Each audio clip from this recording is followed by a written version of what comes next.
Nothing says tropical paradise quite like a coral reef. And nothing says climate alarmism quite like a claim that the reefs are all about to die due to global warming. It's one of the key predictions we've heard over and over again, including this item from the front page of the New York Times on August 8, 2024. This generation will probably see the demise of the Great Barrier Reef unless humanity acts with far more urgency to rein in climate change, new research suggests. But we've been hearing these warnings for a long time.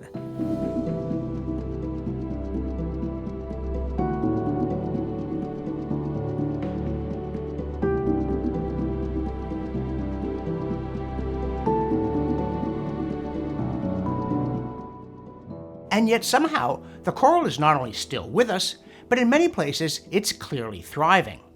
So, let's take a deep breath and plunge into the topic. For the Climate Discussion Nexus, I'm John Robson with a CDN crystal ball check on the coral reef scare.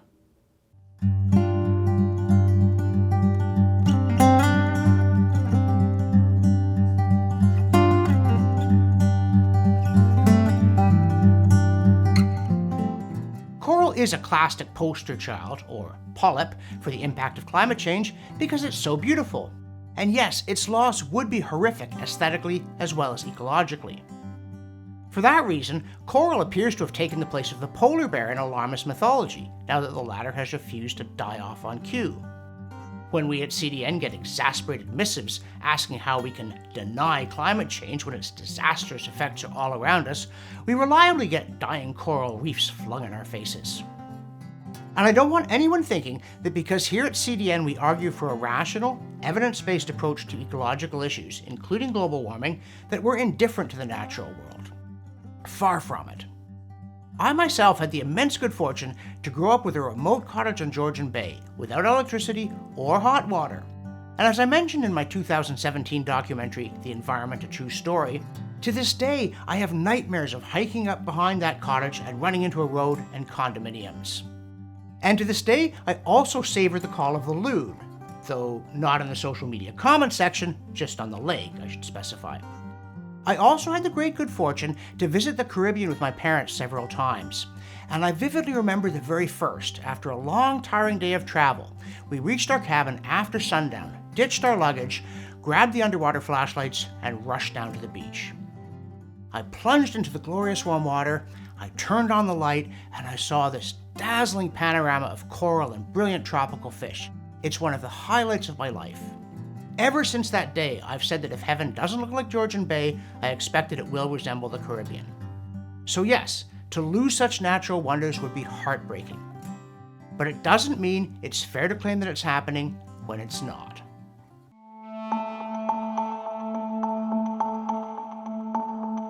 Predictions of the imminent demise of coral have been extremely common over the past decade, not just from environmentalists, but from prestigious academic and government agencies. The U.S. Environmental Protection Agency says, coral reefs are in decline in the U.S. and around the world. Many scientists now believe the very existence of coral reefs may be in jeopardy unless we intensify our efforts to protect them. Freeler et al., 2013. In 2021, PBS said, increasing frequency of heat waves is a death knell for reefs. A 2018 paper in Trends in Ecology and Evolution warned, even if the goals of the Paris Climate Agreement are achieved, coral reefs are likely to decline by 70 to 90% relative to their current abundance by mid-century. Global Issues magazine claimed in 2013 coral reefs are dying around the world. A study in Frontiers in Marine Science, also in 2018, stated, global climate change and localized anthropogenic stressors are driving rapid declines in coral reef health. The UN Environment Program warned in 2017, increasingly frequent severe coral bleaching is among the greatest threats to coral reefs posed by climate change. Under a business-as-usual scenario, ASB, annual severe bleaching, is projected to occur within this century for 99% of the world's coral reefs. A Center for Biological Diversity pitch, undated and still current, says, in just a few decades, scientists warn, these rainforests of the sea and all their rich biodiversity could disappear completely. Climate change isn't the only threat. In 2016, two professors at Australia's James Cook University said Australia's spectacular Great Barrier Reef would be in terminal condition within 5 years, largely due to water pollution, unless the government took immediate action. You see the pattern. Show everyone pictures of beautiful, delicate coral and announce that something is going to wreck the reefs unless we take drastic measures. In the Australian case, the claim was sharply critiqued by another James Cook University scientist, marine physicist Professor Peter Ridd, as far too pessimistic. Ridd was shamefully driven from the university for saying so. But then 2021 came, and with it news that coral coverage on the Great Barrier Reef had reached the highest level since detailed monitoring began in 1985. And, according to the data, it's still growing. Now, you might say that the media can't be faulted for occasionally making wrong predictions, and that's fair enough. But when it comes to climate change, one of our pet peeves at CDN is that so much climate news isn't about what did happen, but what they expect or want to see happen, and then if it doesn't, they never follow up, let alone apologize. For instance, consider this classic from 2013 in The Guardian. A major survey of the coral reefs of the Caribbean is expected to reveal the extent to which one of the world's biggest and most important reserves of coral has been degraded by climate change, pollution, overfishing, and degradation. As much as 80% of Caribbean coral is reckoned to have been lost in recent years. But the survey should give a more accurate picture of where the losses have had most effect and on the causes. Notice, the study hasn't even started, but they've already announced what the conclusions will be. The Caribbean was chosen to launch the global mission because it is at the front line of risk. Over the last 50 years, 80% of the corals have been lost, due mainly to coastal development and pollution. They are now also threatened by invasive species, global warming, and the early effects of ocean acidification. It's the perfect storm. But despite the gloomy outlook, according to the Global Coral Reef Monitoring Network, after 2013, coral cover went up, not down. But of course, you didn't read about that in The Guardian.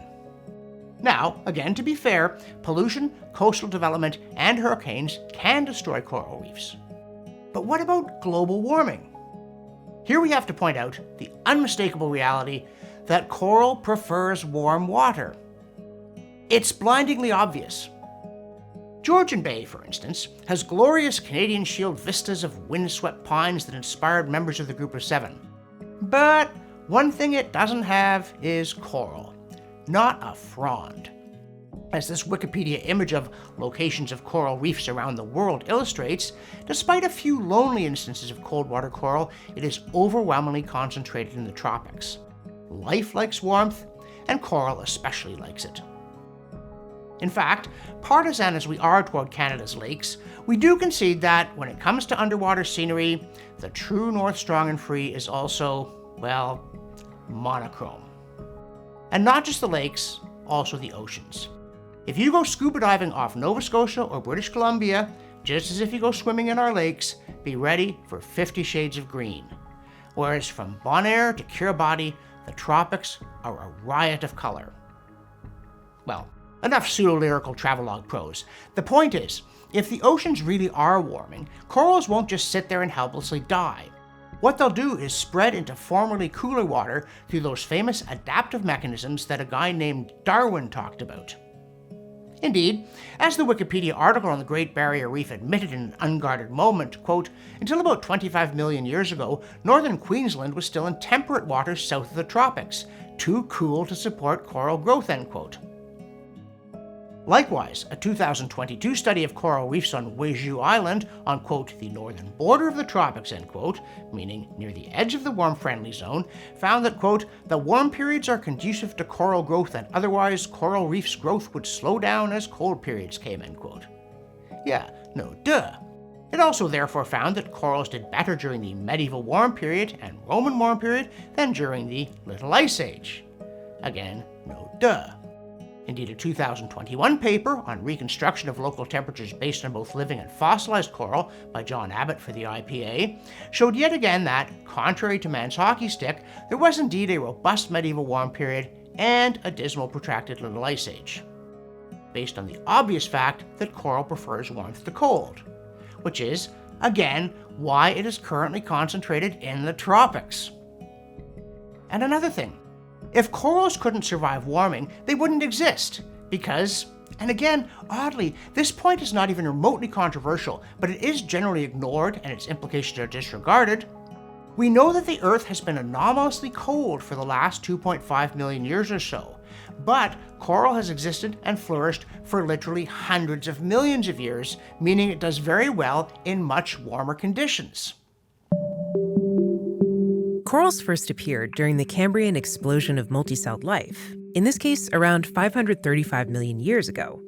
According to Wikipedia, rugose or horn corals became dominant by the middle of the Silurian period, and during the Devonian, corals flourished with more than 200 genera. Many corals, along with the majority of other species, died out during various severe extinction events in the intervening years. But many survived. As Wikipedia also notes, the currently ubiquitous stony corals, Scleractinia, appeared in the Middle Triassic. Since the Triassic was about 250 to 200 million years ago, corals have survived a long time and have been through a lot. Including the huge extinction event at the Triassic-Jurassic boundary that wiped out 55% of marine genera, and the Cretaceous-Paleogene thought to have killed some 75% of species worldwide. But not coral.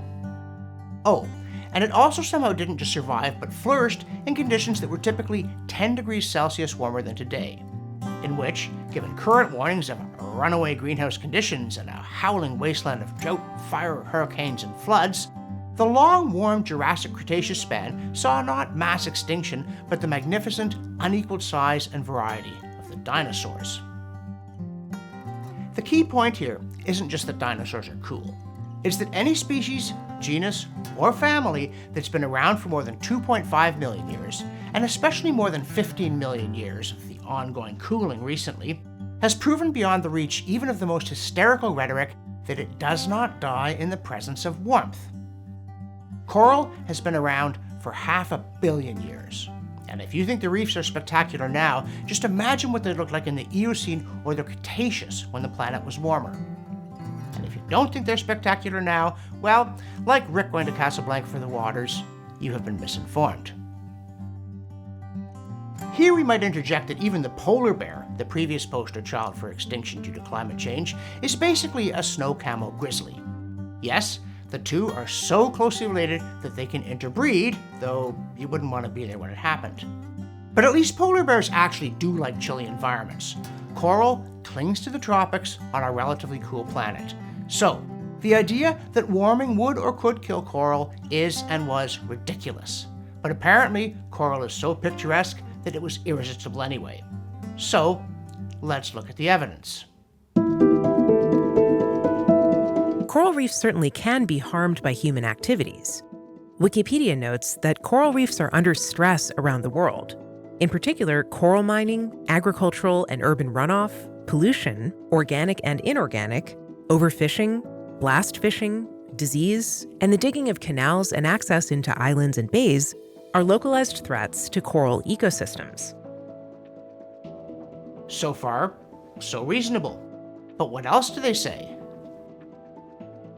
Broader threats are sea temperature rise, sea level rise, and pH changes from ocean acidification, all associated with greenhouse gas emissions.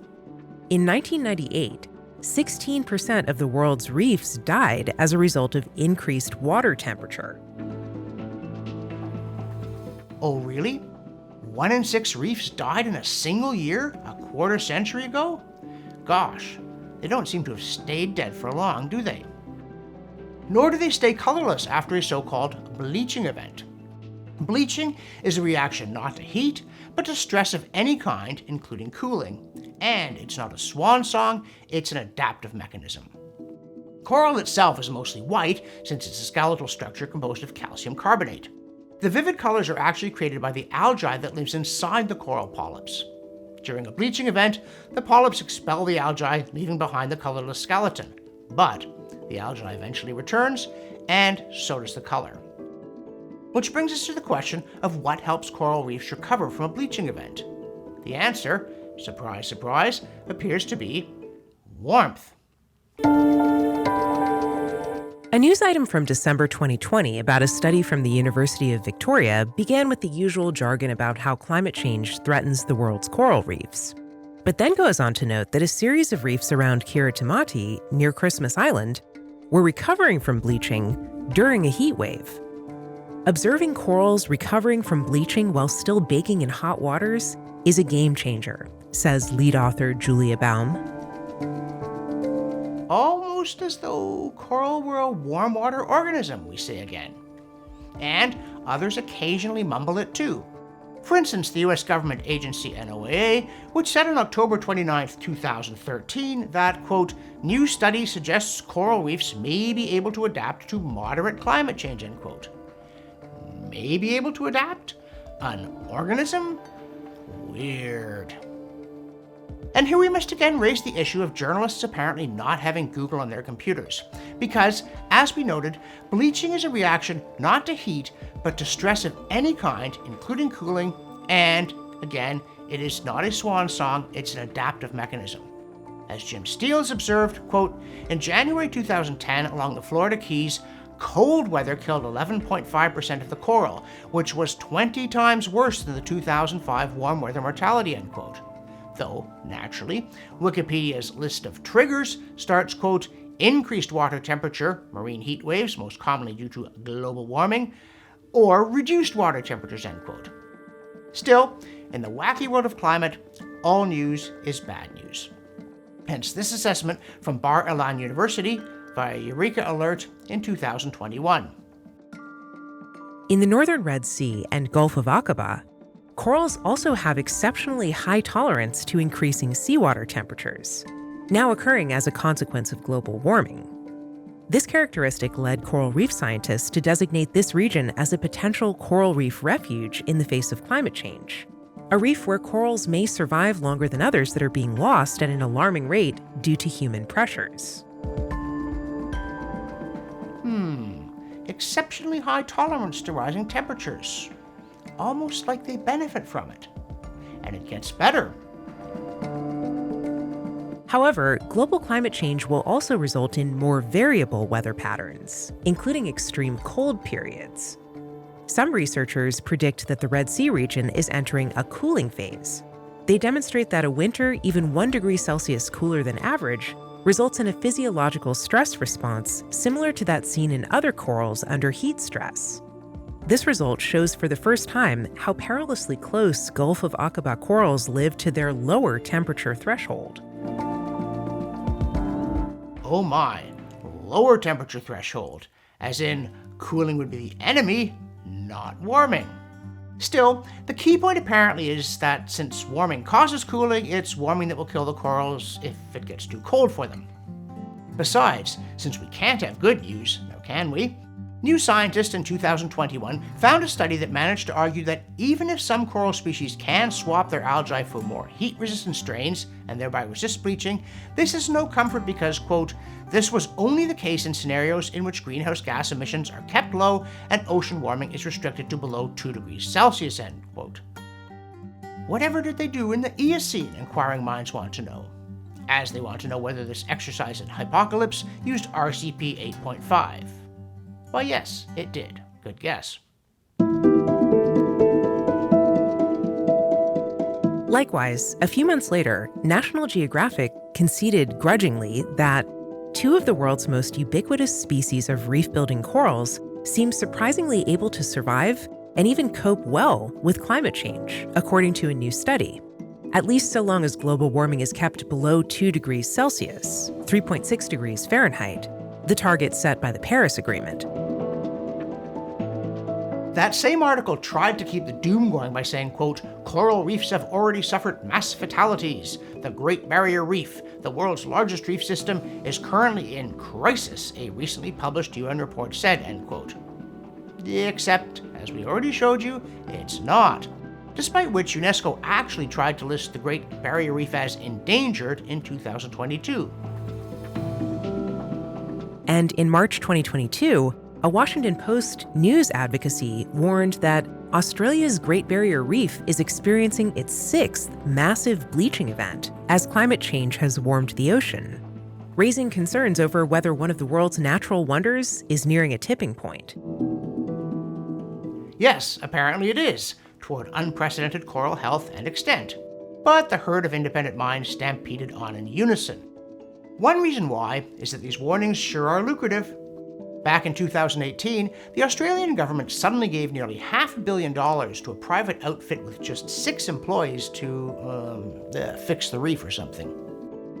So, on to the next failed prediction that yes, corals like warmth, but only a teeny tiny bit, and we're about to hit one of those dreaded tipping points that lurk everywhere.